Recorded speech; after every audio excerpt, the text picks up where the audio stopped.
30 seconds and counting. 25 seconds and counting. We are still go.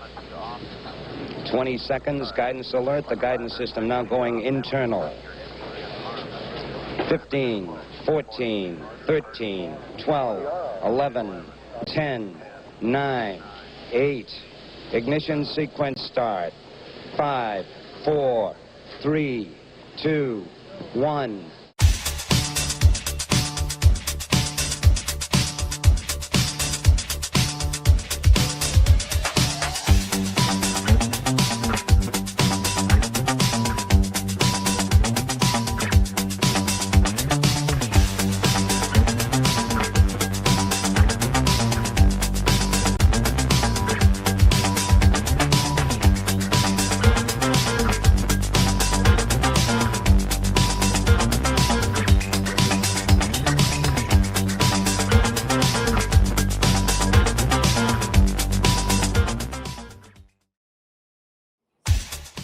Good afternoon to my viewers in Europe and Africa. Good morning to everyone else except for folks in the Pacific Rim. Maybe late evening for you guys. Welcome to the Angry Astronaut. A very special episode indeed.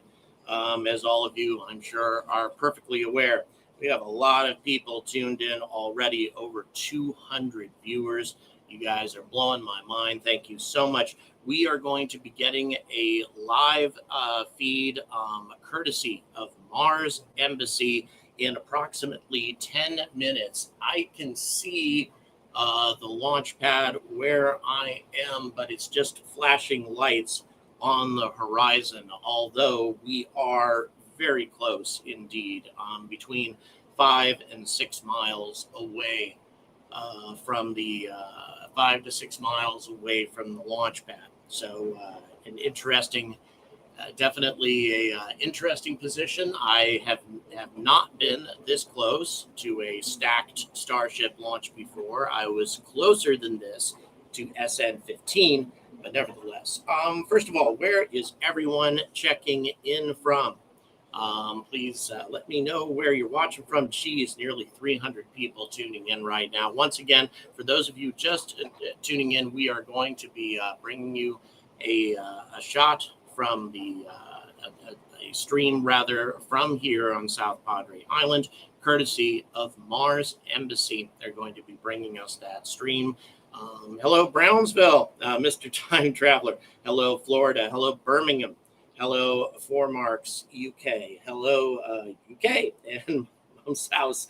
Hello, Indianapolis and Nigeria and Germany, Pacifica, California. We also have Illinois, Ohio, New Jersey, Barking, UK, Edmonton, India, Georgia, Spring, Texas. Hello. Hi, Andrew. How you doing up there in Canada? We have Cornwall, Finland, Lancashire. We also have Cedar Falls, Iowa. Hello, Wisconsin. Thanks so much for checking in today. Hello, I think it's DeLand or Deland, Florida. Boy, I'm sorry, I don't know Florida towns very well.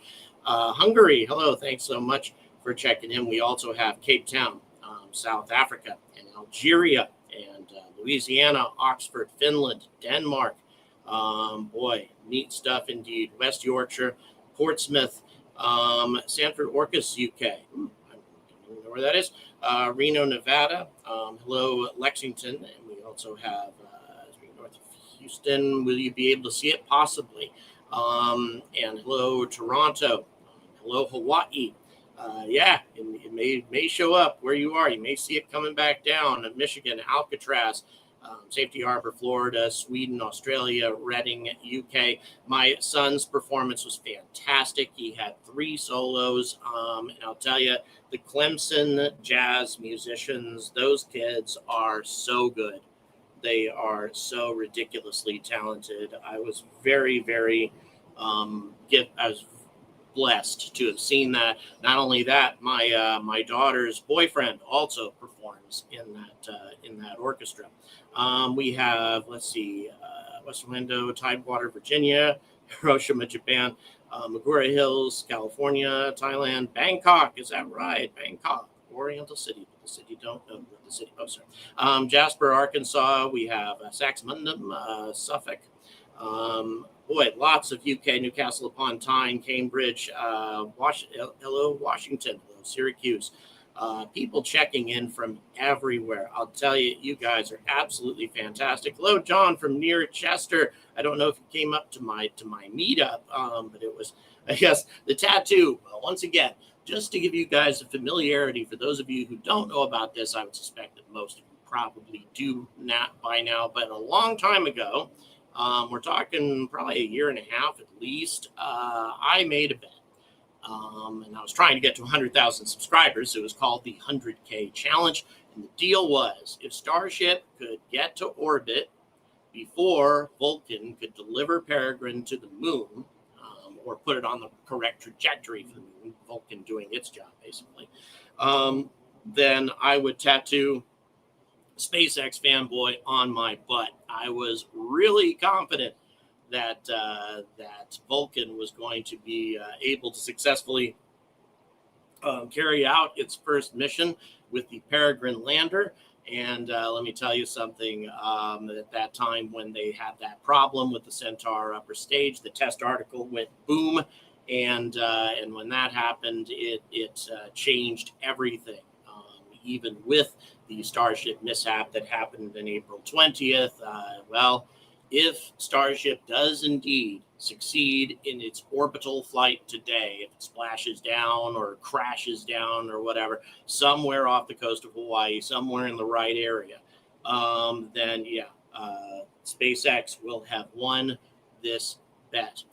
By the way, for any of you interested, I've got merch on my channel for that. You got Team Starship and Team Vulcan. I suspect almost everybody watching this would be Team Starship, but in any event, you've got that in there if you're interested in picking up some merch that has something to do with this particular event. By the way, I constantly harass Tori Bruno, who we tweet back and forth a lot now these days. I'm very happy that Tori's taken notice of my channel.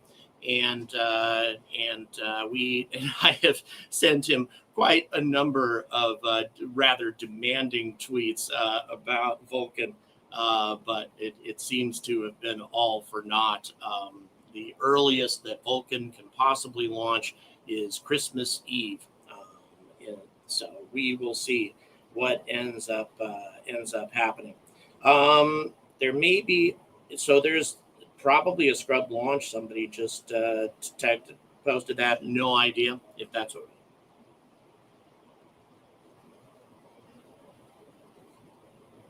Right. Okay. So just to be clear, this is what's called an instantaneous launch window, meaning that if something goes wrong, there's no chance for a recycle, and we're going to have to take another go at this.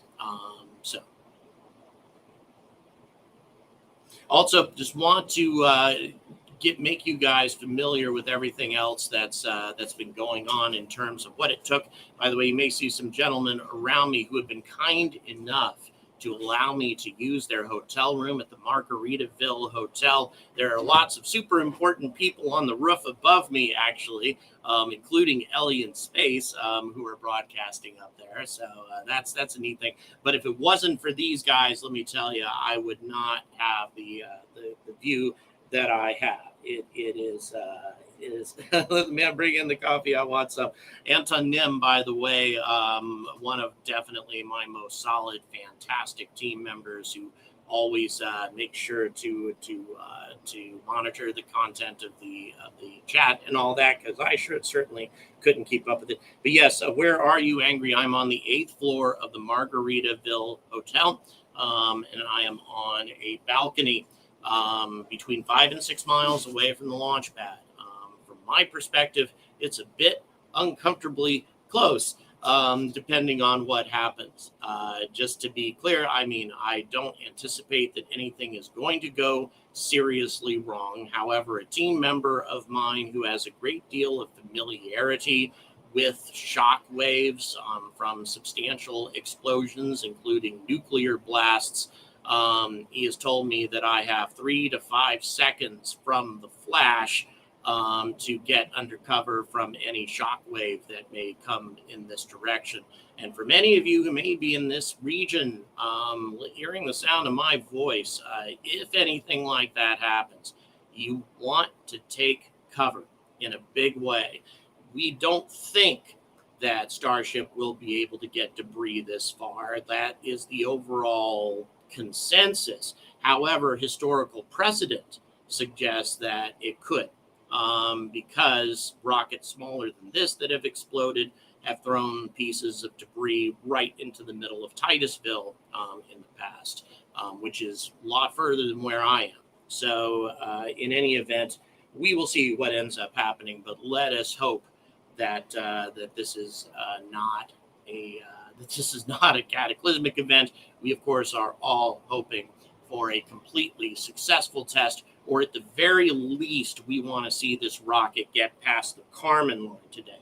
So again, to properly prepare you for what is likely to happen, we, of course, have the new hot staging ring. This thing has gone through I'll tell you, this thing's gone through one process after another. It's been nuts, all the things that they've had to do to it. The ship has been stacked and unstacked and stacked and unstacked and stacked and unstacked. And, that hot staging ring, clearly there are, things that need to be done with it. There are clearly things that have had to have been adjusted in association with it. It is probably the most problematic piece of equipment that's been introduced, simply because it is a substantial change to the architecture. But the benefits that it can potentially bring to Starship are well worth it. We're talking about approximately a 10% increase in payload performance, and the reason for that is most rockets, almost all rockets actually, separate and then fire their engines. This actually uses the firing process as part of the overall process, shall we say, of separating the rockets from one another, separating the orbiter from the booster. This is something that the Soviets did in the past. And this is something that the Russians still do from time to time. Not something that NASA's really done a whole lot of. So this is a bold experiment, and Elon himself has admitted that that if anything goes wrong with this rocket, it's likely going to be associated with the hot staging ring. I also want to make sure that I emphasize to everyone my deep appreciation for my team members. A couple of nights ago, I had a long, hard look at my finances, given the fact that I had to go see my son performing and all the expense of going there first and then coming out here afterwards, etc. And I was frankly coming up short. And my followers jumped into action, and I got a substantial amount of support at the 11th hour to get me the rest of the way here. And I would not be here without my fantastic supporters. So I want to extend my deepest appreciation to all of them, and any by the way, any support that comes in today, whether it be super chats or any contributions through PayPal, Patreon, etc., are deeply appreciated, because these sorts of trips definitely are not cheap. But in any event, if it wasn't for viewers like you and for my awesome supporters, I simply would not be here at all. So just want to say thank you as far as that's concerned. We are still waiting. Yeah, that's the only thing I'm worrying about is the hot staging, says Roy. Yeah, I would tend to agree with that. By the way, we have nearly 400 people watching right now. Please make sure to like and subscribe. Please make sure to do that. All right. Let's go ahead and bring them up. We're going to... Okay. Apparently, we still don't have our live feed from Mars Embassy, but we will be. SpaceX apparently is going online in less than 10 minutes. I'm going to go ahead and show you what I'm seeing at the very least, so that you guys can at least get an idea. You can see the flashing on the horizon. Let's see. Yeah, you can see the flashing on the horizon there. And that is the launch tower for Starship.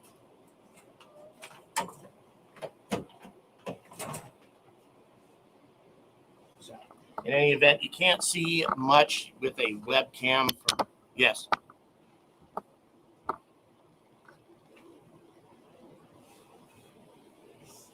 I appreciate it, but actually my phone is going to be used for a different purpose.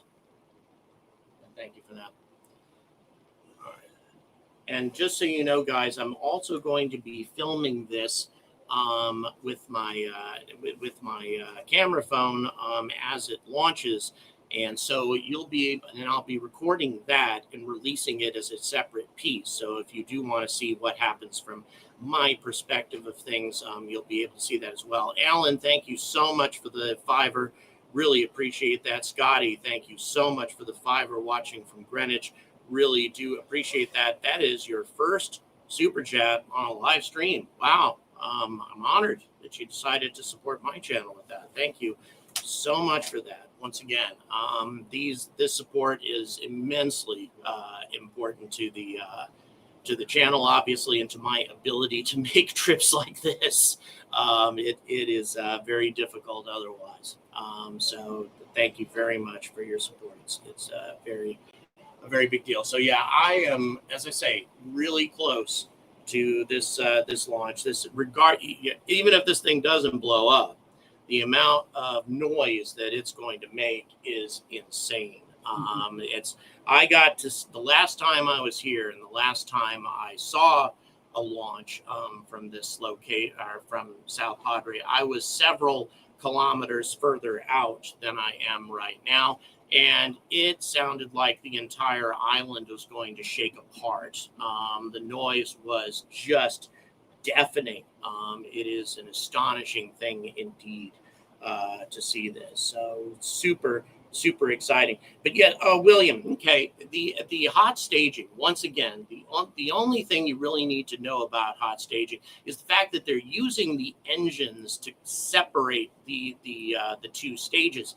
Usually what happens is you'll have the stages separate beforehand. The booster gets clear of the orbiter first, and then the engines ignite. But what this does is the engines are part of the separation process, which means you don't have a period of time where where there's no engines going. Because if you have a separation and the orbiter just coasting, then that reduces the amount of payload you can take up. The rocket is losing a little bit of momentum. But if you fire those engines immediately during the separation process, that means that you have constant thrust taking place. Now, the hot staging ring, one of the purposes that it serves is to shield the booster from those ridiculously powerful Raptor engines. Thank you so much. It's DJ Eric, I think. Never donate or the travel catch. Well, thank you so much. Super grateful for your support. It means a lot to me. Oh, wow. We apparently got a PayPal donation earlier today from, I'm sorry, SpaceX Canadian. Is that what you said, producer? Supax. Oh, from my good buddy Supax. Thank you, brother. Really do appreciate your support. Supax, one of the oldest supporters of this channel up in Canada. Old as in he's been around for a long time. He's actually a young man, substantially younger than me anyway. So in any event. All right. Let's see here. Apparently, Captain Quinn says Mars Embassy is live right now. So, yeah, we're just refreshing the camera link right now to try to get Mars Embassy's feed on here. Once again, Mars Embassy, he's a dedicated man, let me tell you. His camera is always running from South Padre Island. And unlike the NASA space flights and others of the world, this guy doesn't have massive facilities and a massive infrastructure organization behind him or anything. He's one guy, a guy with an awesome background, a lot of background in IT. He served the country in the Coast Guard, that sort of thing. Okay.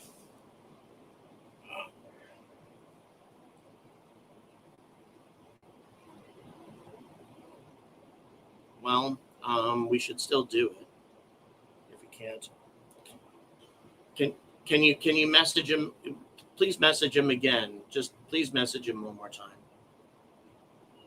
before we do that. We're trying to coordinate things with Mars Embassy, and frankly, he's a very busy guy, doing everything that he's trying to do now just to make everything work because he's on the roof of his own hotel.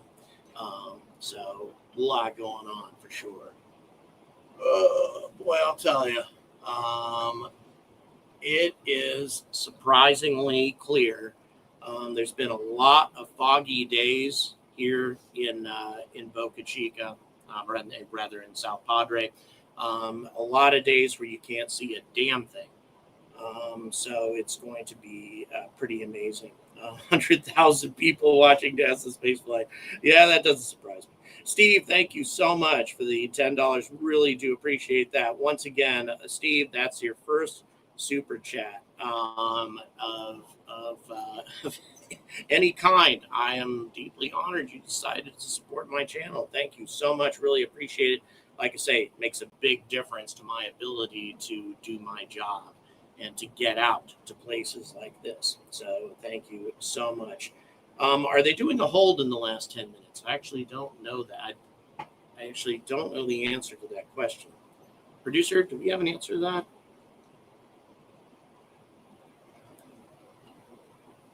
I'm sorry. Darth, go ahead.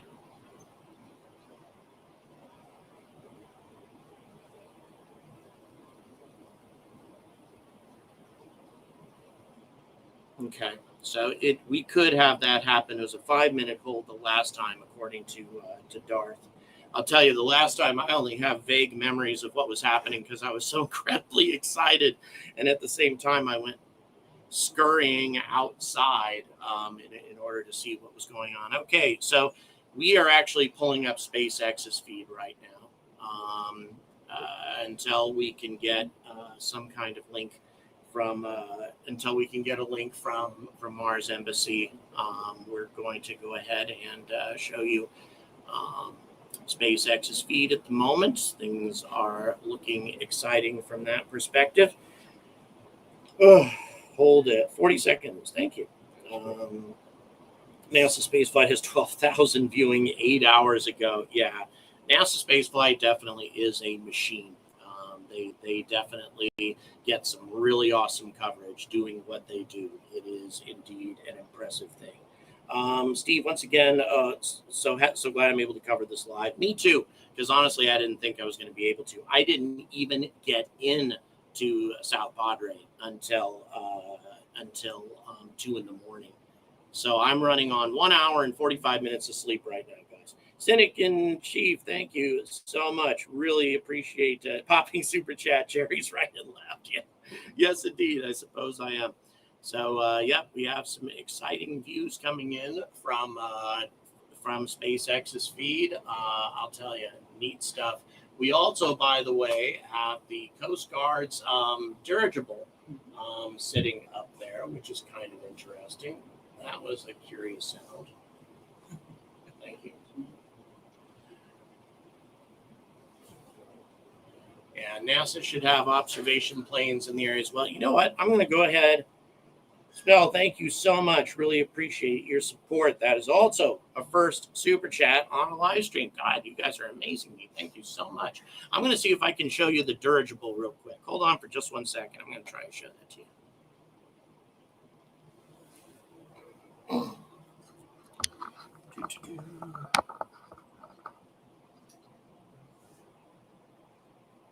I don't know if you guys can see it, but the dirigible is just to the left of that big hotel right there.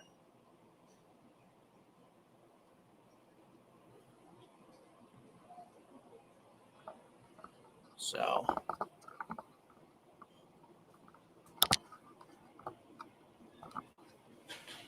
again, to give you a perspective of what we're seeing.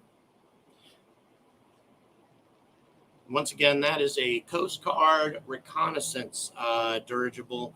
In many ways, one of its main purposes is to try to secure the border. Because we do have a great amount of illegal crossings in this area, also a substantial amount of human trafficking plagues this region of South Texas. It is an awful thing indeed. Anton Nim, thank you so much for your support. Really do appreciate that. And yes, as mentioned before, Andrew Kirkpatrick, also known as Supax, donated $50 Canadian on PayPal. Thank you so much for doing that, my friend. I tell you, brother, it makes a big difference. It definitely helps making these things happen. So, yeah, live feed. And as we can see, we have lots of SpaceX, as usual, SpaceX personnel waiting for this exciting moment, all of their extremely hard work coming to fruition. Big Ladder Drone Works, a $5. Thank you so much for the $5. Really do appreciate that. Once again, a first super chat on a live stream. You guys are amazing, I'll tell you. Thank you so much for deciding to support this channel with your first ever super chat. It's a big deal, and like I say, it's going to go to a good cause, no doubt. I'm going to see if you guys. Of course, you can see the rocket from SpaceX's perspective. Once again, I'm going to try to show you what I can see. Just one moment here. Let's see if I can.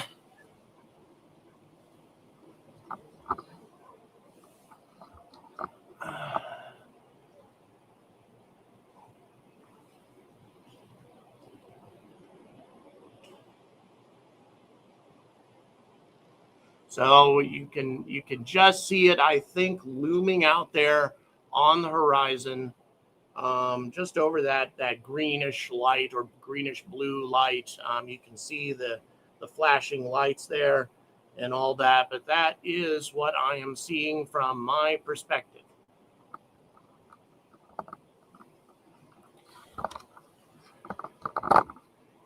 So once again, super exciting stuff.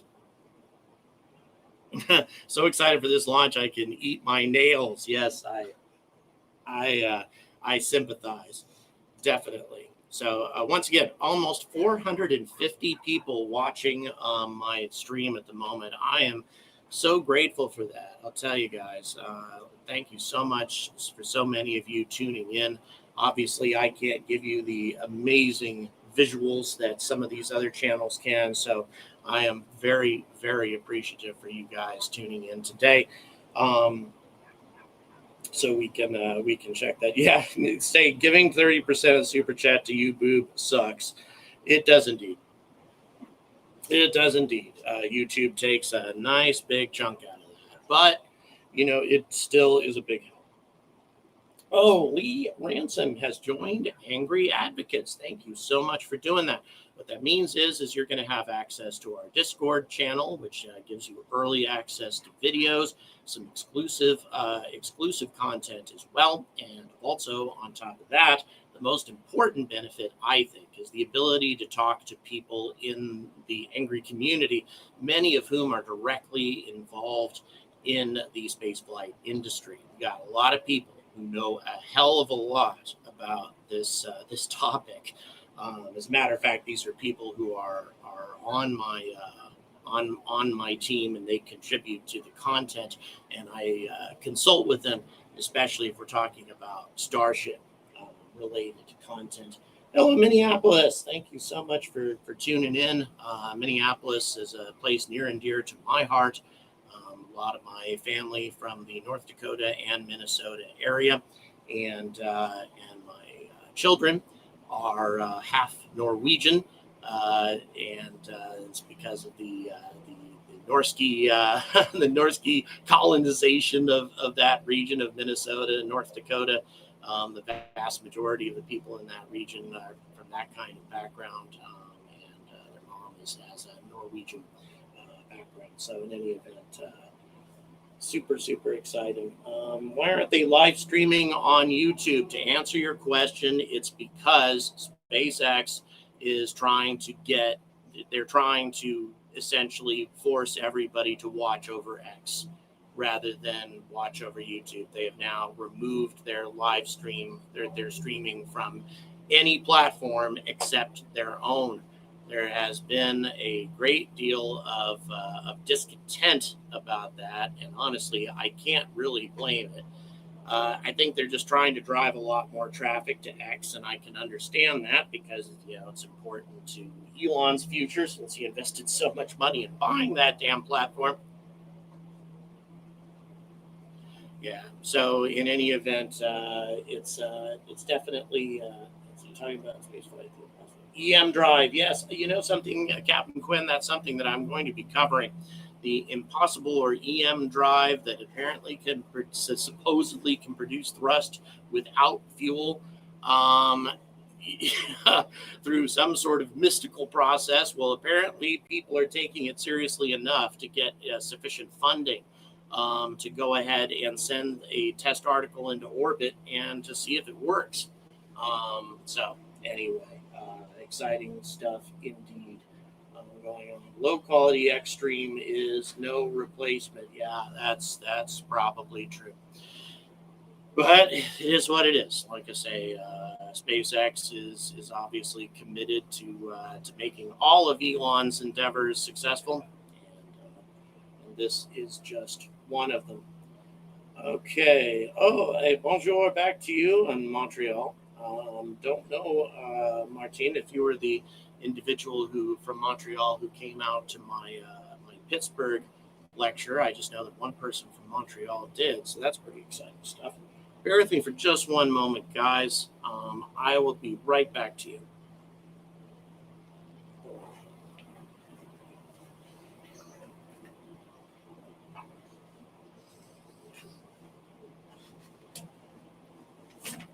I brought my binoculars.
Yes.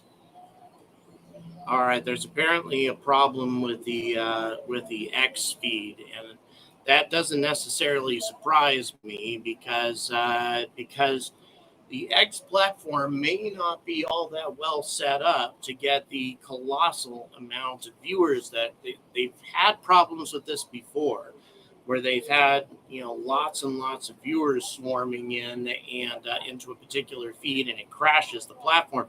I don't know if that's what's happening here. So we're going to see if that is indeed the case. Michael Blackstock, thank you so much. Covers the good, the bad, and ugly parts. Yeah, Elon, like many people in his position, many geniuses, many genius entrepreneurs, also is a complicated man, and does a lot of things that can sometimes get people worked up.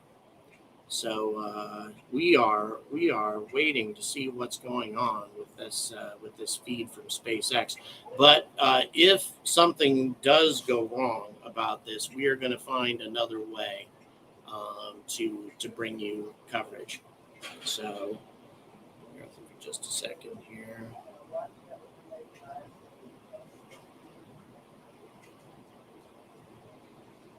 What we'll do is at the moment of launch, I will definitely turn my camera around. It will be, even from this distance, it will be spectacular indeed. Do we have? No, we still don't have the feedback from X on any platform.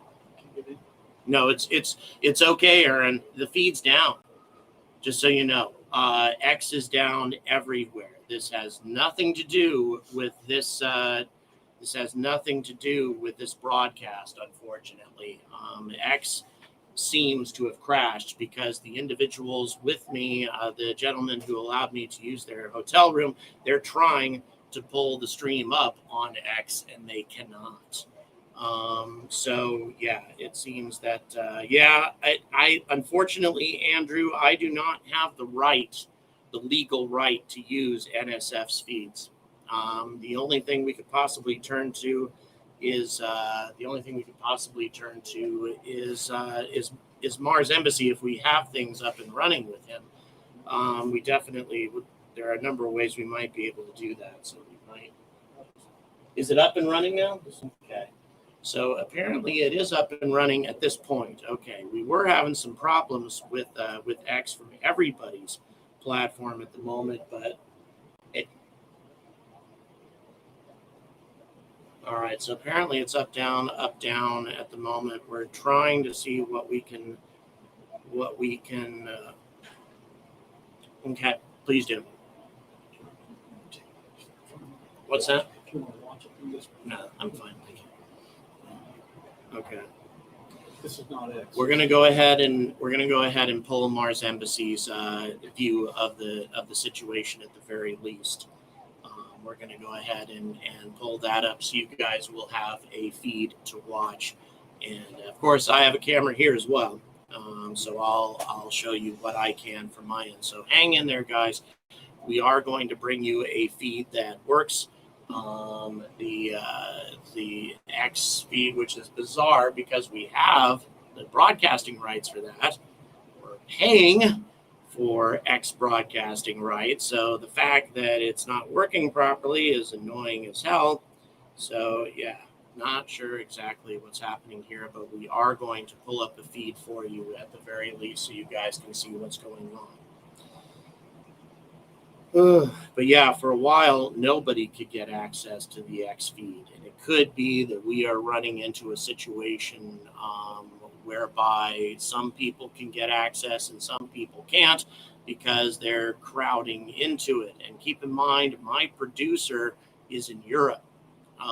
So that could be complicating matters as well. Just to be clear, we're good here. We'll be bringing you a feed of some kind here soon. In the meantime, you know what? I'm just going to go ahead. It's down again? Okay, the X feed has dropped completely at this point. Again, not just for... Yeah, it's up and down. It seems up and down, which makes it very difficult to rebroadcast. Bear with me for just a moment here. I'm going to go ahead and set this up to where we can...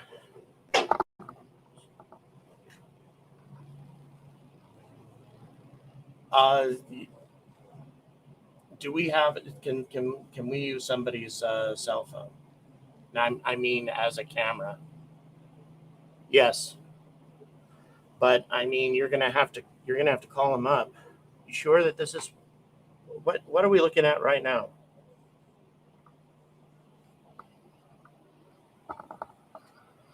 Right. Well, that appears to be the case across the board.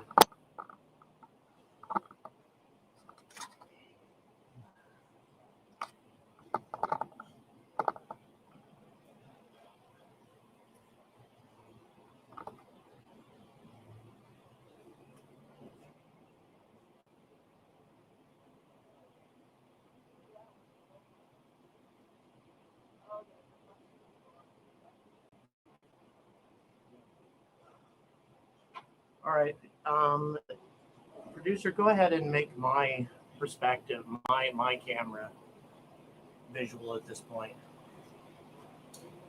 Unless the X feed is up again. I mean, we can see it working.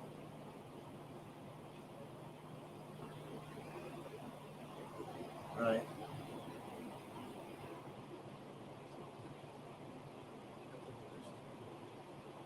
Yeah, they're up and down constantly.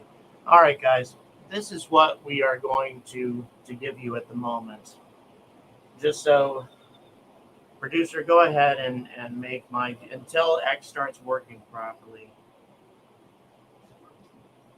Right, okay. So in any event, this is far from perfect, but you can see, you can definitely see, yeah, you can definitely see the tower. So this is exactly what I am seeing from my balcony, just to be clear. This is pretty much precisely the perspective that I have. So there are, so yeah, when it goes, you'll be seeing this from as I see it, from the balcony. How about that? Yeah, this is just a basic webcam. I wasn't planning on being the primary source of a visual feed. Instead, we were going to rebroadcast Mars Embassy, but we're having a challenge in getting access to them for some reason. So in any event, but then again, if you are interested in seeing things as I see them, well, that's not too bad. That's not bad at all. Okay, we see right now it appears that X is working properly again. So, and now it appears to be running into issues. This is just what we should expect, guys. We're going to have some problems with X, and it's as simple as that. So right now, until we get X running for a solid minute without any interruptions whatsoever. Let's go. It's running. That's your thing. Right, but it's gonna feed. It's gonna seize up in just a second. Until we actually.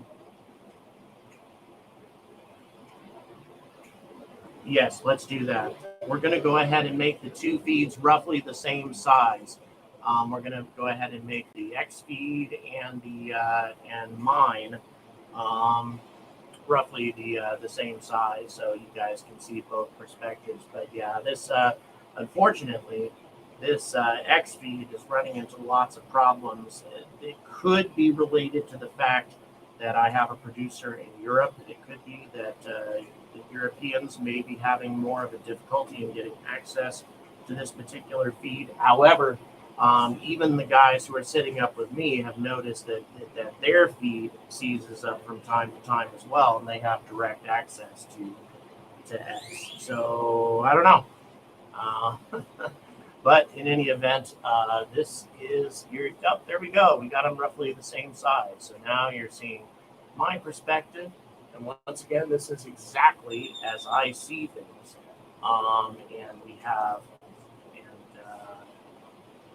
And we have X's stream coming over, such as it is. We're still over 400 people watching. Really, really appreciate that. Bye, Jen, and raise one to Elon. Yeah, that definitely sounds like an appropriate thing to do given the circumstances. Oh boy, getting excited, guys, because we are 12 and a half minutes away. This is getting super, super exciting, and I must say, also a bit nervous. ASN actually has a VPN. There's a suggestion made there. My producer actually has a VPN, and he also has he also has a 1 gig internet connection at his place. So he's got what you need. It's X's European servers that must be running into problems right now. Don't throw the Europeans under the bus. Well, it's not the Europeans' fault. If this is something related to that, it's definitely X's fault. I'm very happy to be here once again to familiarize you with the process. I got into Houston, got my car, and did not get here until 2 a.m. So I got about an hour and 45 minutes worth of sleep, and then got here to South Padre Island, where I was given the opportunity to film all of this and watch all of this from the balcony of the a balcony in the Margarita Hotel because of the generous contribution of some incredible viewers, incredible supporters out here. So neat stuff coming really, really soon. And I'll tell you, I can't wait. Getting more and more tense all the time. I am told if we do, dear God, let's hope not, if we do have a pad anomaly, if we have an explosion, it will be a 3 to 5 second delay before the overpressure wave gets here.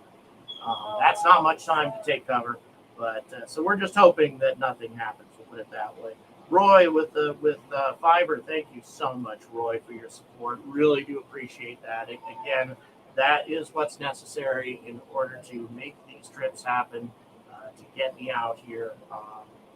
Viewer support makes all the difference in the world, and I wouldn't be here without viewer support right now. And so you guys are fantastic. Thank you so much. Okay, yes, closing in on 10 minutes to liftoff. Indeed, we are very close.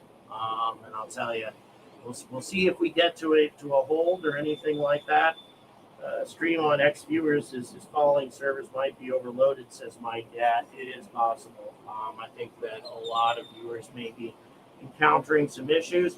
And again, this would not be the first time X has run into problems with things like this. And again, if they want to be the exclusive providers of SpaceX coverage, if they want to have a monopoly on this, well, then they sure as hell better provide a reliable stream. If this indeed is their problem, this isn't very acceptable. And I'll bet you Elon is mad enough to chew nails, or will be, if this does turn out to be an X-related issue, which it does indeed seem to be. So in any event, once again, you guys are looking on the right-hand side at SpaceX's feed, and on the left-hand side, you are seeing things as I see them.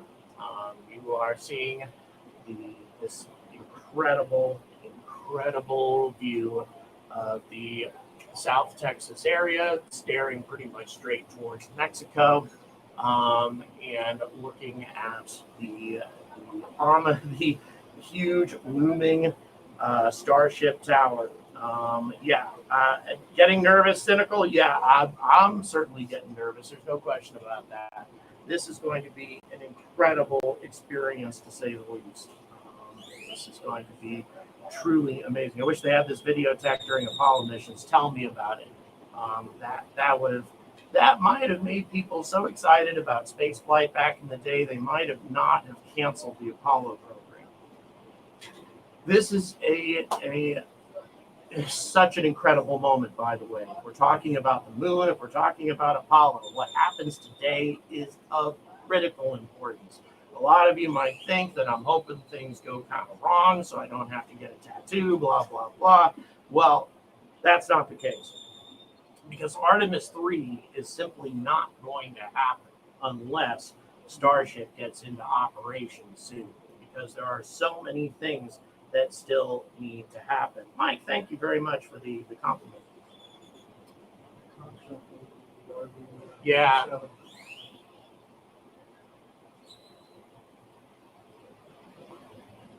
Okay. All right. No problem. Producer just letting us know what the issue, a couple of issues, but you know what? I think we're good to go. Real American, thank you so much for the $10. Really, really do appreciate that. You're awesome. Yes, we have. We had to see. You'd see the contrail of what do we think that is? The W. They call it WB-57. Right, the WB-57. Yeah. You may be able to see. Yeah, in fact, I'm pretty sure you can see the contrail of the WB-57 flying through the airspace, through this controlled airspace. So yeah, very exciting stuff. NASA getting ready to see what happens. There's some awesome things happening here really soon. And of course, NASA's interest in all of this is quite understandable, because not only does Starship need to get off the ground, only does Starship need to make it to space, not only does Starship need to complete a successful orbit of the Earth, We need to get the reusability of Starship. We need to get that mastered. We need to get low Earth orbit refueling mastered. There are huge, huge steps that need to be taken before any of this goes. So, boy, I'll tell you, we are very close. Okay, guys, we are about 6.5 minutes away. Once again, we can't say for certain as to when this launch will take place, because we could, there could be a hold, or there could be an issue of some kind. Anything could crop up here. But if it goes successfully on the first attempt today, obviously we had one scrub, but that happened way before anything took place. That's impressive. They managed to launch today, regardless of the results. If they managed to do it that quickly, that reliably, that will be super impressive indeed. We have over 500 people watching. Thank you so much for tuning in. You guys are awesome. Please, by the way, please don't forget to like and subscribe. I'll tell you, exciting stuff coming. We're now down to about just under 5.5 minutes, and everything seems to be going forward without a hitch. Again, all of this very impressive. So,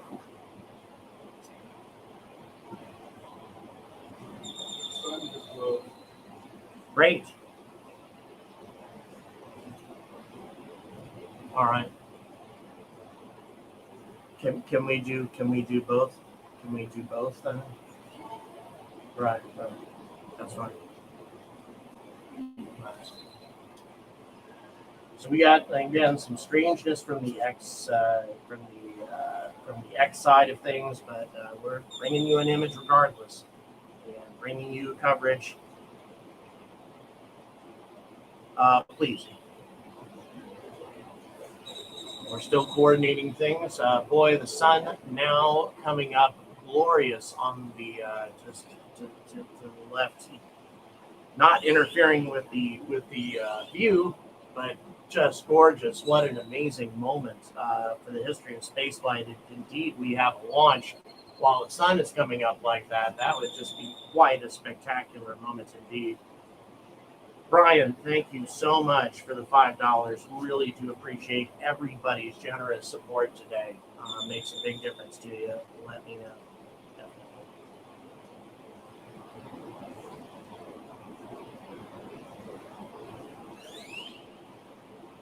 So, here we go, guys. We're getting closer and closer. Most probably it will make boom. Let's just hope if and when that does happen, it happens a long ways on the ascent and not at takeoff. We don't want an N1 event here today. That would be very bad indeed. Something like that hasn't happened for over half a century. And the only people who really know what an N1 type explosion is like are the Soviet military personnel who were there in the first place, and the information that they gave us, it wasn't very pleasant. We'll put it that way. Here we go, guys. We are under 3 minutes. Under 3 minutes, I'll tell you guys.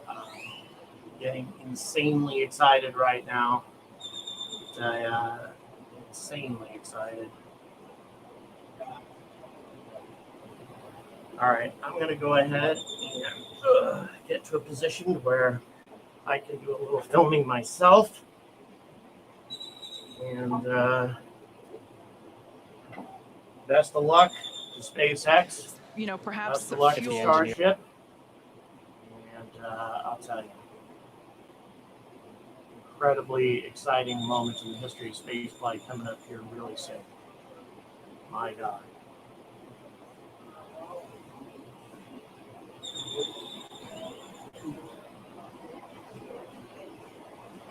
So we're probably going to have a T-minus 40 hold. That seems likely. But once... Okay, so apparently no planned T-minus 40 hold, though. It looks like we're just going to go.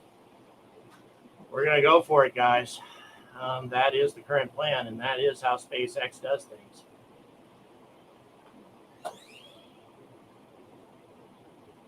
We are now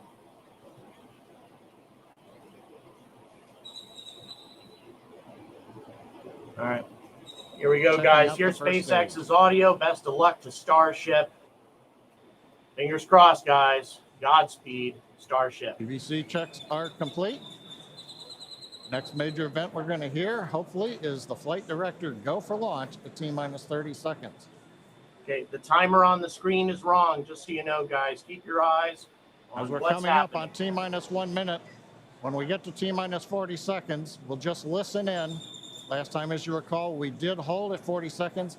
It took a few seconds for the clock to recover, so we're going to watch that. Here we go, guys. As we press to T0, we're going to watch and listen the second test flight of Starship. You may not have a hold here.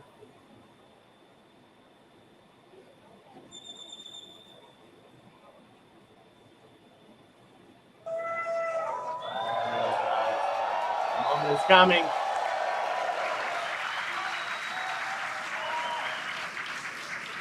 No hold. Here we go, guys. We're seconds away.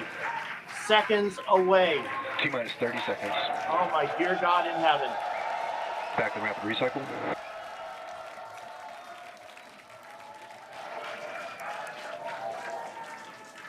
We are in a hold.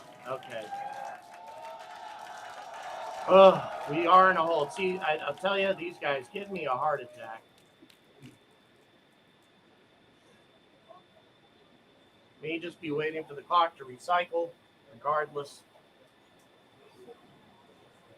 Back at Hawthorne, we're at T-minus 40 seconds in holding. We had a rapid recycle. We've not heard anything over the countdown net as the team works both first and second stages. We're going to monitor the nets here for a minute. There's a rapid recycle happening, which again is good news and indicates that there are no significant problems. Amazing. Amazing what is about to happen here. But yeah, they, just to be clear, they can hold for up to 20 minutes and still make the This is the normal hold point for Starship, as we talked earlier. Sounds like we're working just late pressurization on, I believe, the second stage. Team is working it. All the other systems are on hold right now at 40 seconds. We can hold here for about 15 minutes or so before we would run out of window for this morning. So right now they're working on filling pressure vessels. And ideally we'll be able to solve this and come back and release the clock at T-minus 40 seconds. We're going to continue to listen and monitor for another few minutes. If there is an issue here, guys, they have approximately between 15 and 20 minutes to fix it.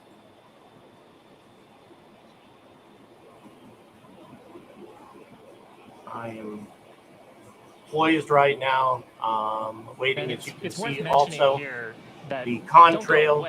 We are holding at T-minus 40 seconds, but once the teams have resolved and see the data that they want to see, the clock can restart straight away, and it'll start ticking down from T-minus 40 again, all towards liftoff. Yeah, exactly. Now, while we do have the ability to hold for up to 30 minutes, we only have a 20-minute launch window, so don't go away, don't change the channel, and just like Shiva said, T-minus 35. Are we counting down? There it goes. Here we go. Here we go, guys. The moment has come. Here we go, everyone. Oh my God. Here we go. Here we go. There's a deluge. There it goes. There goes the deluge. And there goes the rocket. Let's go, guys. Let's go.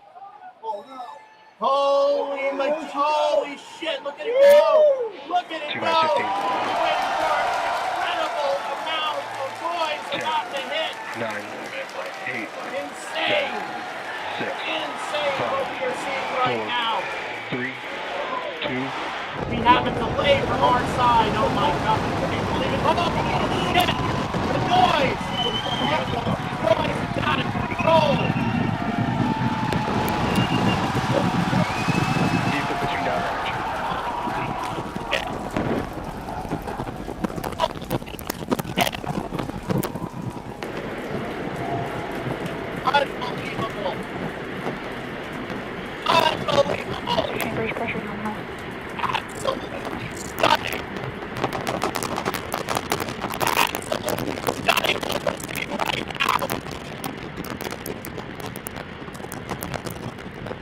20 plus 40 seconds into the flight of Starship. 33 Raptor engines powering the first stage. Power and telemetry nominal. We've heard power and telemetry nominal call out. We're heading downrange over the Gulf of Mexico.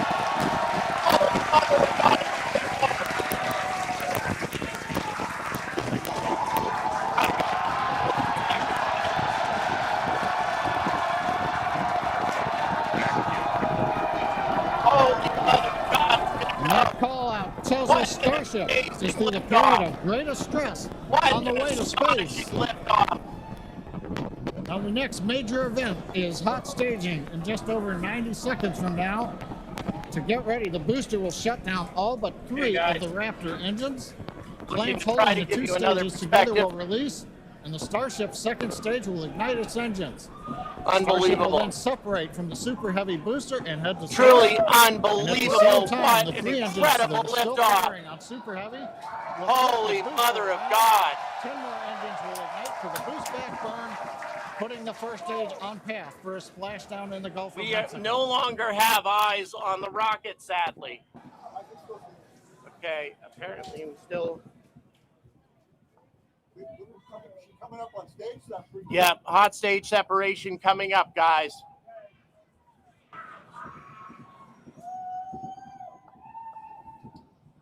Jesus, 20 seconds? Okay. Engine power continues to look nominal. Stage separation. Stage separation is complete. Staging. Let's watch and Appears, listen. stage separation appears to be working.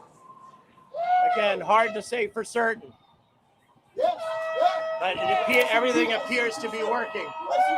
Acquisition of It heat appears to be signal working. and New Orleans. Stage separation appears to be successful. Once again, difficult to say from certain from this distance. But we may get a boost back here in just a moment. The booster seems to be coming back successfully. The booster seems to be coming back. The booster just exploded. The ship is still going, but the booster just exploded.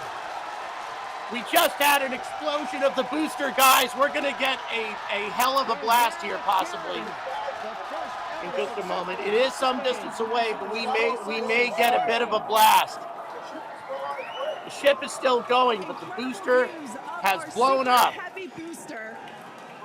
And astonishing. I'm sorry. The Super Heavy booster has just experienced a rapid, unscheduled Holy disassembly. mother of God.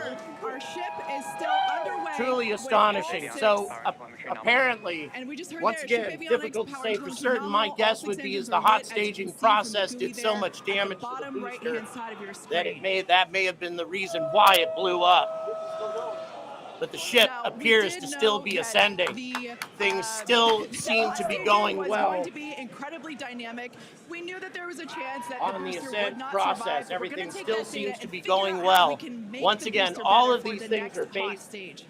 on just Yeah, our hot staging put a lot of eyeballing load on the things. top We of the can't booster, say and as for far as certain the booster about the has that accuracy of dynamic everything that staging. we are reporting on, Ship but is one still going thing we strong. can say, it And it's appears doing great. that the hot Right staging now, event the went ship, the successfully. second stage However, is, we lost on the its way. booster. Like we said, you can see all 6 Who knows? of That its might have engines been by are design. ignited. It may not have been going where they The wanted it next to major go, and they had milestone to for the ship detonate it. will be the shutdown of those engines, or SECO, second engine Yeah, cutoff, the hot. which if you follow our Falcon 9 launches, familiar terminology there. So far, today has been incredibly successful. Even Looks like with we the have, run okay, of the Super information Heavy we have booster, thus far, and once again, this is amazing. unconfirmed. Primary We objective may of the have booster structural today to get to hot staging, to damage get that ship was on its way to orbit. They that did happened during the hot admirably. staging process. There was a lot Yeah, we of definitely concern Trajectory as to nominal. whether or not that might happen. Great news there. That It's, trajectory again, for hot ship staging is a nominal. very difficult thing to Once again, carry out, Starship's second and a stage. very It's difficult firing thing those to engines, protect the booster and from as it. you just heard, I was everything's looking critical of it, good. to be Now, honest, but for at the the same ship, time, we, it wanted has it to worked survive for hot staging, which, as you can it see has there worked for by the that orbiter little dot itself. on your screen, it The did. orbiter and the We also trajectory want to seems to be going basically just fine. demonstrate that the successful startup of that of those engines, demonstrating controlled ascent, which is what it's doing right now, and Right. eventually orbital insertion. We are hoping to basically send this around the Earth. This And is if it a makes very it this big far, deal. it'll splash down in the Pacific very Ocean, big deal indeed. a couple hundred miles north of Hawaii. The trajectory seems all right. If we get that far, To say there's no tattoo commitments until we have a splashdown. That's about a half an hour away, but nevertheless, it does appear that it's very likely that that's what's going to happen, given how well the booster is performing right on your screen. Basically the propellant. All right, guys, I'm going to give you another quick look are looking good at the astonishing aftermath of what screen, happened. You can see Quite essentially amazing. A user interface showing us which And yes, we'll engines give are you what. also a So look at three the center launch sea-level facility Raptor itself. engines on ship are It is going to be engines. interesting to The see three what might have outer happened engines in the there. triangle, the larger ones are Raptor vacuum Hopefully, engines. the All of them water continuing cooled to plate file held up. higher I'll nominally, be so that trying the to pressures bring that we you expect details of to try that to get, here soon. Into our target trajectory today. WB1. And we're not targeting orbit today. We're targeting almost orbit Yeah. today.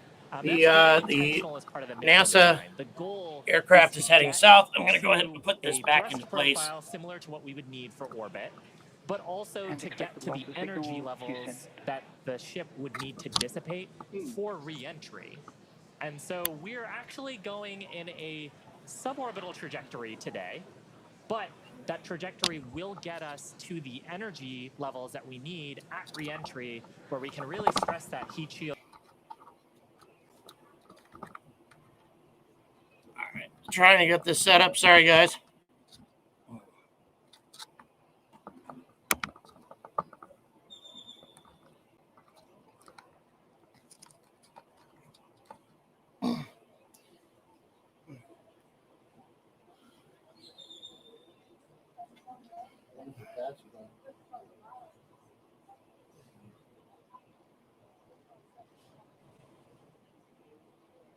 Jesus, that's amazing.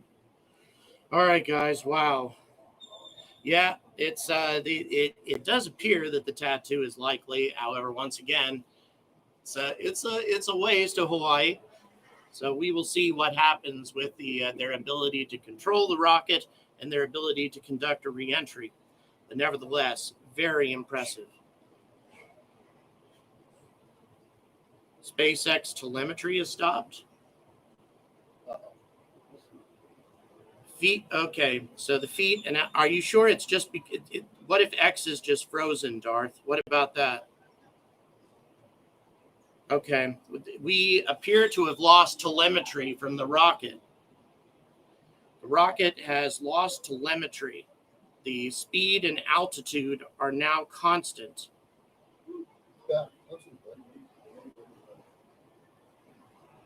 Yeah, X just went down again, by the way, guys. So once again, we don't know what that means. There are many things that could be happening here. But they were switching telemetry sources. Okay, so no actual problem with the rocket still. Yeah, so they're down. That's what you're saying. X is down again, it appears. So that's why you're waiting acquisition of signal from the ship. Okay, so apparently, according to what the information we're getting, we're awaiting acquisition of signal from Starship itself. It's difficult to say. I think all of this is still nominal.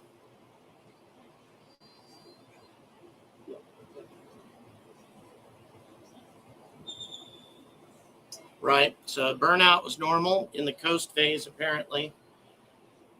However, we still don't have all the information we need as to determine and to confirm whether or not Starship is under control sufficiently well to try to bring it down for a controlled reentry.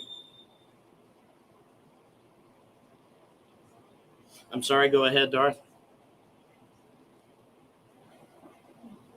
We have 1 hour and 4 minutes before there's going to be a reentry.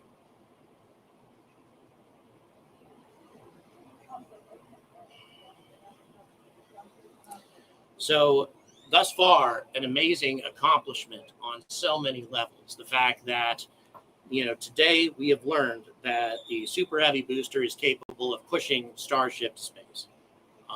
And also the fact that they're able to launch it pretty reliably. All of that is super impressive indeed. Mr. Charles says, can't believe all the Raptors work. Yeah, I'm very impressed with that. Once again, it could simply be that the last time we had so much debris and so much crap swirling around that could have been what was damaging the engines. And had that not transpired, then we might have had a different story. No, Starship has not run into, we have no confirmation of a problem. We're apparently awaiting signals still. So there appears to be, but that could be just part of a normal process as there's switching telemetry sources. We may have lost this again. This is not confirmed, but we may have lost the second stage. Not getting telemetry, apparently. Right. So it appears that if indeed we have lost the orbiter at this point, if that is what has happened, this is still a very successful test. Super Heavy has demonstrated that it can carry that beast all the way up into space. And that is impressive indeed. The hot staging process worked, at least in terms of getting the orbiter up. But what it didn't do is the hot staging ring in the sorry.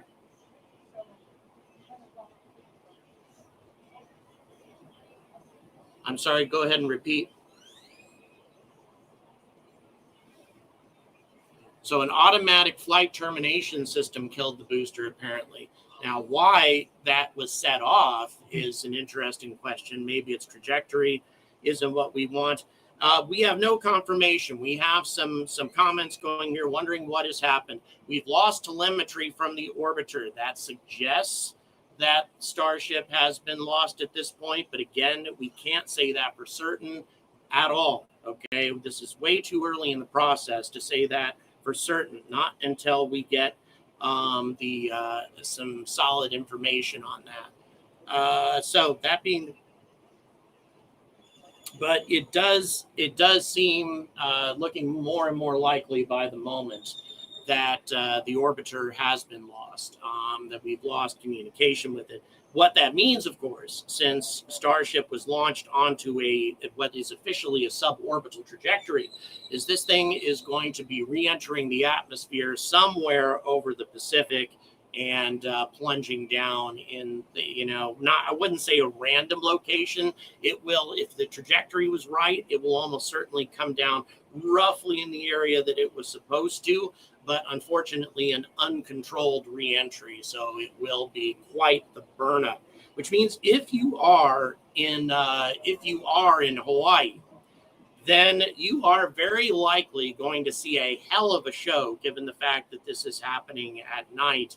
An uncontrolled burnup reentry is going to be something else. So.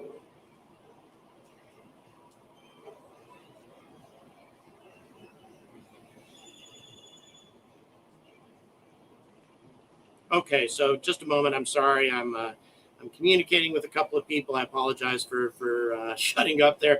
But yeah, it once again, we can't say no. To be clear, I'm not getting the tattoo. Not yet. This is not a successful orbit.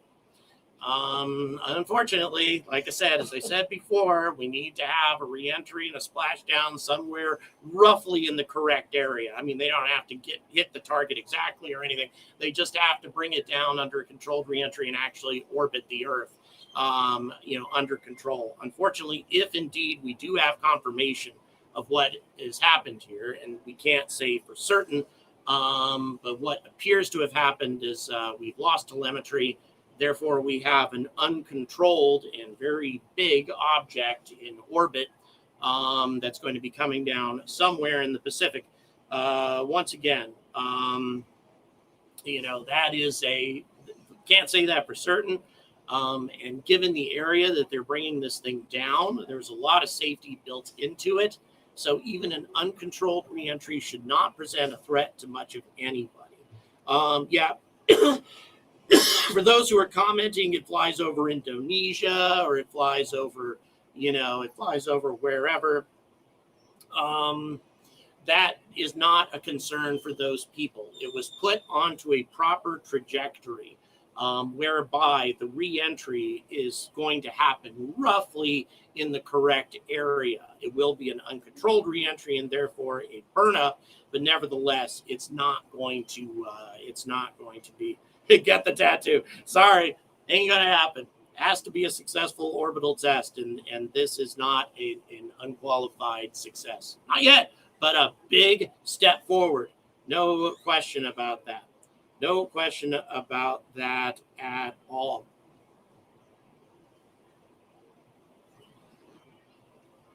Yeah, I mean, we're getting, okay, so once again, to reiterate what just happened, and to be clear, I am super impressed. Now, my position may change slightly if it ripped the pad apart again. Hopefully it didn't do anything like that. Hopefully the water-cooled plate did its job, and I think it probably did. But what has happened here is we had the booster deliver the orbiter past the Kármán line into space and into the proper trajectory. That is super impressive. Apparently, the flight termination system went off for reasons that we're still not sure of as to why that was done. It's possible that the booster was coming in at a trajectory that they didn't like. They may have blown it up intentionally, or the FTS may have gone off inadvertently. I don't know. And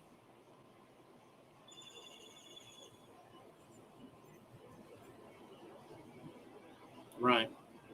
So the FTS apparently blew up the booster, but it looks like that may not have been intentional, which is a little curious, and it makes you wonder: did the hot stage separation set off the FTS somehow? I don't know.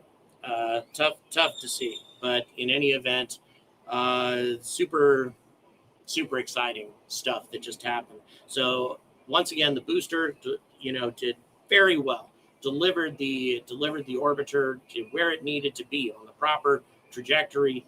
Hot staging seemed to have worked for the most part. Of course, we cannot have the booster blowing up. If the hot staging had anything to do with any of that, with the destruction of the booster, then either they have a lot of work to do on that, or they just need to not do it.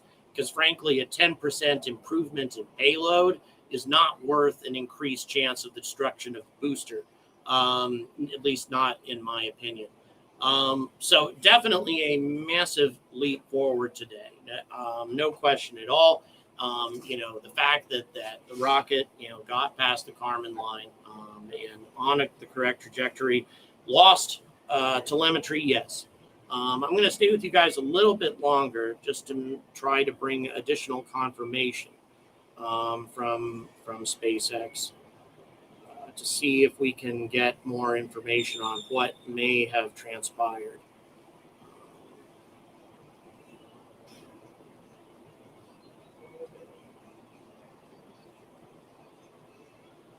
Okay, now there is another consideration. And this was brought to my attention by one of my team members, if the booster was in the process of breaking up because of the hot staging, if it received sufficient damage to cause a structural breakdown, then the flight termination system actually would have gone off anyway. That's what it was supposed to do. So if that is indeed the case, if the hot staging is what caused the FTS to go up, then hot staging destroyed the booster. And that's something that needs to be rectified. Once again, I don't think hot staging is an absolute necessity to this architecture. I think that Starship can do the job without it.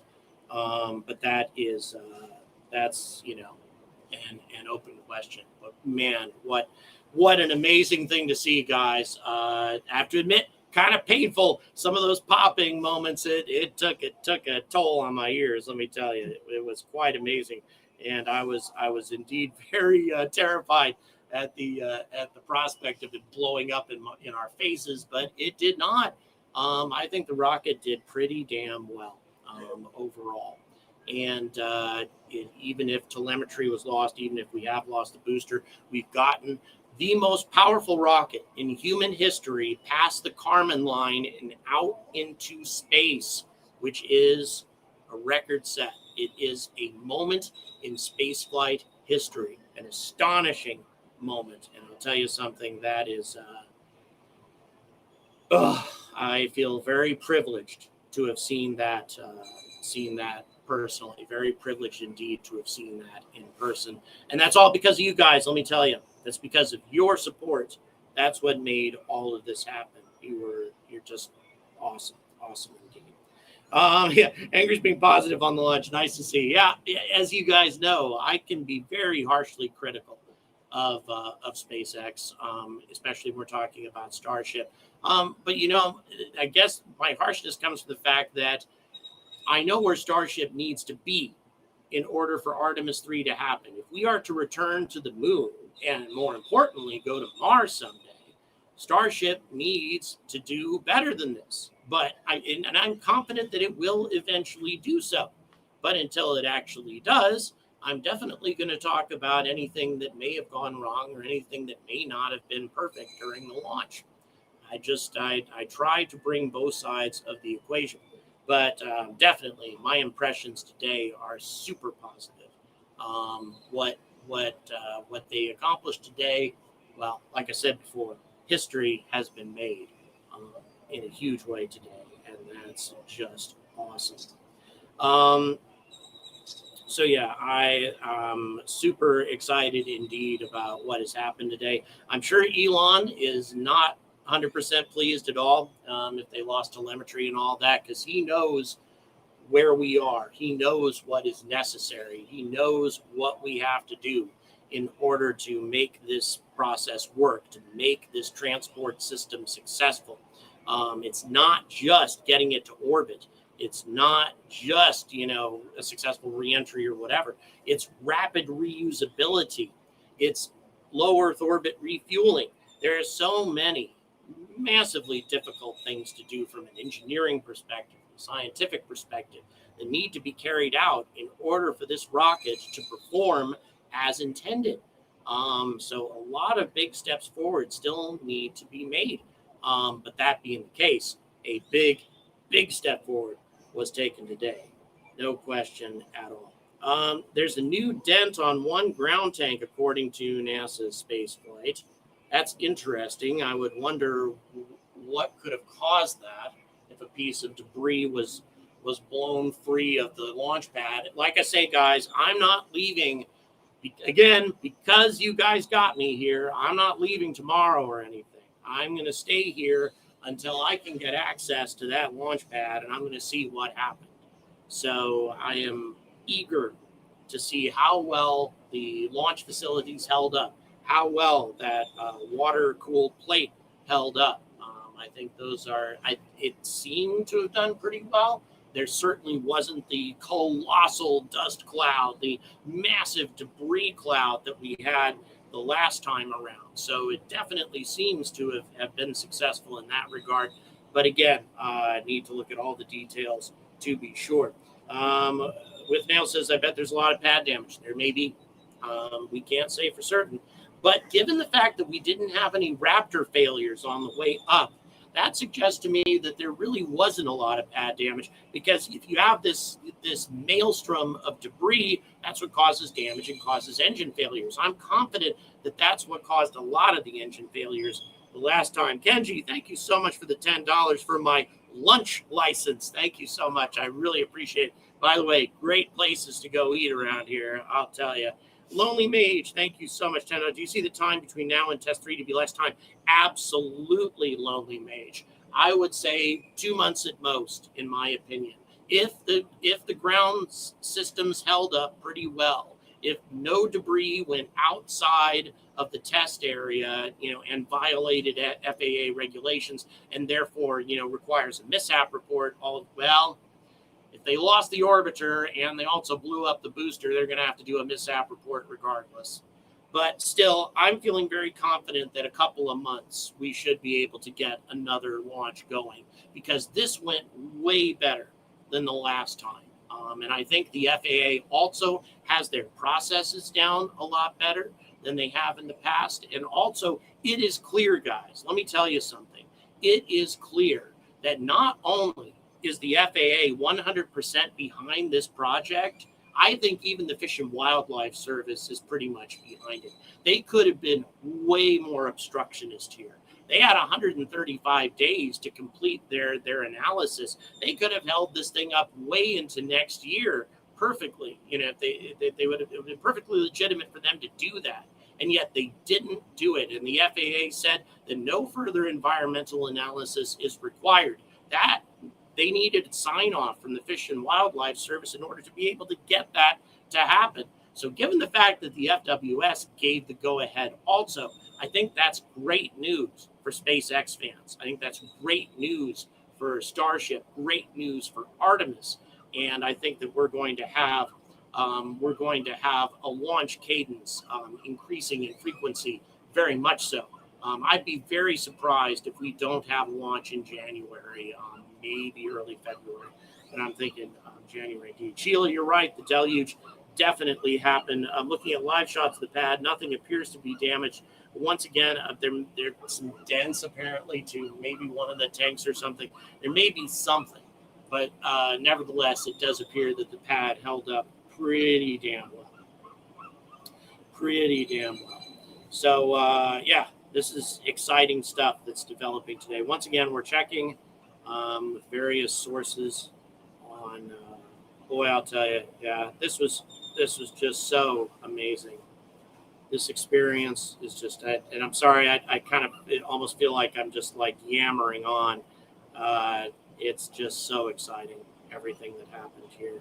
So incredibly exciting. And I feel so privileged to have seen it. It just blew my mind.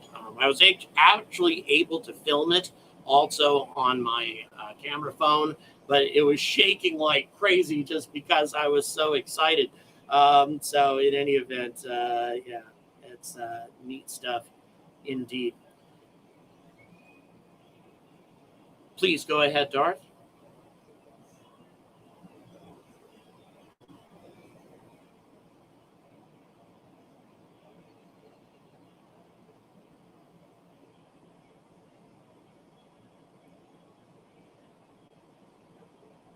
Seven minutes and 40 seconds after launch, this is according to SpaceX, another plume appeared on the orbiter on Starship. And at the time that this plume appeared, that's when telemetry was lost. Now, we don't know if there's a direct connection there, and it's hard to say what that plume actually was, but nevertheless, SpaceX is reporting that that happened. So very interesting indeed. Again, you know, we are, if I'll tell you, if Starship were to have completed a total successful orbit today, I would have been astonished, really astonished, because, you know, this is still a prototype. This is still a test article. This is still a rocket that has, you know, is in a state of evolution with lots of new modifications being added, untested modifications. And so, you know, when these modifications are untested, you're going to have anomalies. It's really tough to avoid that from happening. So none of us should be surprised that what happened today, what appeared to happen today, did indeed happen. Mr. Charles, thank you so much for the $2. Really do appreciate it. Still have 800 people watching. Super exciting indeed. Interesting, watching the engines failing with the boost back started in full start. Kessler syndrome. No, Luis, there's question as to whether or not Starship making it into space and then becoming uncontrolled might create a space debris issue. No, that's not the case, because Starship did not achieve a high enough orbit in order to really present a danger to anything that's actually in orbit. Even the lowest orbiting satellites would not be in trouble. So no, the only potential issue is if in the burn up there's the debris gets spread over a wider area than anticipated. Tattoo's coming up if they do a successful orbit next time. but not based on what happened today. Today was not a successful orbit. Today was really good. It's amazing what they accomplished, but today was not a successful orbit. But keep in mind, guys, if ULA has anything less than a success on December 24th, then I'm just going to get the tattoo, because the game's over at that point. I mean, they need to be 100% successful on their first try. Otherwise, I lose the bet. So, if ULA blows it, so stay tuned in, guys. On the 24th, I think the vast majority of us will be pulling for ULA to be successful, but perhaps some of you with an interesting disposition may be pulling for ULA to have a failure, so I go out and get that tattoo as an unwelcome Christmas present, because I assure you I have no desire to get SpaceX fanboy on my butt or any place else, because I'm pretty sure all of you guys know that I'm although a SpaceX fan, not unconditionally supportive of SpaceX. I think you guys have pretty much checked that out. This is not Apollo. Yeah, you're right about that. This is very different. This is very different than Apollo. The whole process is going to be a lot more complicated. So we'll see. They have to test those tiles, says Matt. You're right. They absolutely have to. And without a controlled reentry, they're not going to have a successful test of that heat shield. It won't hit the atmosphere at the proper trajectory, and it's just going to burn up. We will have no idea how well the heat shield is going to perform, sadly. The government, well, all of us need ULA to be successful, I think. The Peregrine lander is an important part of the Artemis mission. I know some of the people who have payloads on Peregrine, and I'm well acquainted with the people at Astrobotic. Lovely people there. Lovely, let me tell you. Just fantastic folks at Astrobotic. And I want their payload to get there. And of course, immediately after that, we have Dream Chaser, Sierra Space, having completed their space plane and shipped it now to a NASA facility just outside of Cleveland. I'll tell you, I didn't get much sleep last night. A lot of things are escaping me. But in any event, that's where it's heading to for final testing before it will be ready to go. So really exciting stuff indeed. All rockets exploded, another successful day at space. Kaboom. We will see. We will see. Well, I wouldn't say, but Dale, like I say, I can be tough on SpaceX. I don't think it was $1 billion up in smoke today. I don't think that prototype cost $1 billion. I think it cost substantially less than that, which is one of the reasons why, it did blow up, because it is a lot cheaper to do things this way. In the long run, it works. SpaceX has proven that. And actually, they weren't the only ones to prove that. The Soviets used to test things like this too, and oftentimes were quite successful in the process. Joseph, thank you so much for the 20 quid. Amazing step forward indeed. So it looks like they learned their lessons. Thanks very much. I appreciate the kind words and the support, guys. Super appreciate it. Hope the whales or sharks. Yeah. All right. So in any event, once again, to quickly reiterate everything that happened in case, boy, I hope you guys enjoyed it. What an amazing stream view on the stream. I'm glad you guys enjoyed it. I'm glad you guys enjoyed the stream. You just replayed it, says Jesse. Well, cool. I'm glad you, I guess I need to, I was just crazily holding the camera in the right direction and hoping you guys could see what I was doing. But yeah, it's amazing stuff. It's amazing stuff.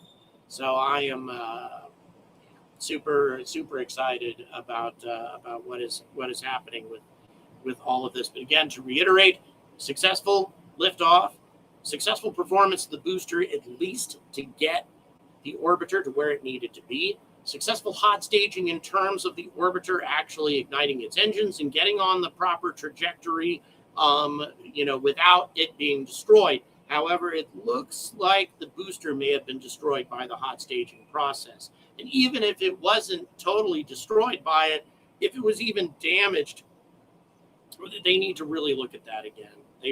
I think it's neat to experiment with it, but I don't know if hot staging is the solution. An extra 10% of payload is not necessarily worth either the destruction or even damage to a booster. Because keep in mind, guys, we're trying to reuse those things. So, if they get damaged by hot staging, it's tough to reuse them. So SpaceX may have quite a hill to climb in terms of making that work. But nevertheless, the big, important part of this launch, that is to say, getting Starship past Kármán line, was successful. And therefore, history was made today. So for all you guys watching, you got to see a very special event indeed. The most powerful rocket in human history, getting past the Kármán line, doing what the Soviets could not do with N1, probably the most similar rocket to Starship in terms of vast numbers of engines and complicated propulsion system. The Soviets could never make this work. SpaceX did, at least in terms of getting it to space. And that is a huge step forward, and I am super happy indeed that things worked out well. So, guys, I want to thank all of you for tuning in today. You will be seeing lots of content out of Boca Chica because I'm staying here to see the aftermath, to see how things went, and to give you an honest impression as to when another launch is likely to take place. But based on the impressions that I have right now and what I'm seeing right now, I believe that we are going to have OFT3 pretty soon. I would say January, maybe February at the latest.